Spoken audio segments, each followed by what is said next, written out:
అబద్దాలు చెప్పినంత మాత్రాన రాష్ట్రంలోని కాంగ్రెస్ ప్రభుత్వంపై వ్యతిరేకత తగ్గదని కేంద్ర మంత్రి కిషన్ రెడ్డి అన్నారు. సీఎం రేవంత్ రెడ్డిని ప్రజలు నమ్మే పరిస్థితి లేదని చెప్పారు. నాంపల్లిలోని భాజపా రాష్ట్ర కార్యాలయంలో నిర్వహించిన మీడియా సమావేశంలో ఆయన మాట్లాడారు. రాష్ట్రాలకు కేంద్రం నిధులు ఇవ్వడంలో ఒక విధానం ఉంటుంది. తెలంగాణలో కేంద్రం చేపట్టిన 10 లక్షల కోట్ల రూపాయల విలువైన పనులను ఇప్పటికే వివరించాం. నేను ఇతర కేంద్ర మంత్రులను బెదిరించానని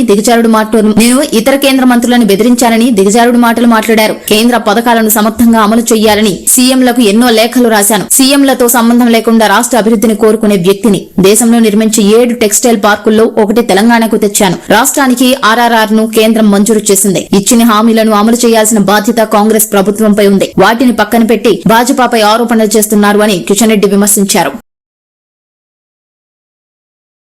ఎంతైతే 10 సంవత్సరాల్లో టీఆర్ఎస్ పార్టీ వ్యతిరేకత వచ్చిందో అంతకంటే ఎక్కువ వ్యతిరేకత ఈ యొక్క సంవత్సరంలో రాహుల్ గాంధీ నాయకత్వంలో కాంగ్రెస్ పార్టీ ఆధ్వర్యంలోని రేవంత్ రెడ్డి ప్రభుత్వం మూటగట్టుకుంది.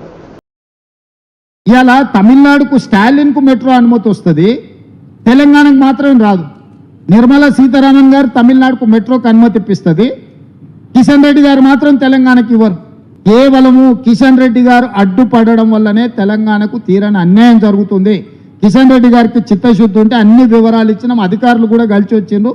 మళ్ళీ కావాలంటే నేనే స్వయంగా వచ్చి ప్రధానమంత్రి గారికి ఇచ్చిన వివరాలు అన్నిటిని కూడా డీటెయిల్ ప్రాజెక్టు రిపోర్ట్తో సహా నేను కిషన్ రెడ్డి గారికి ఇస్తా.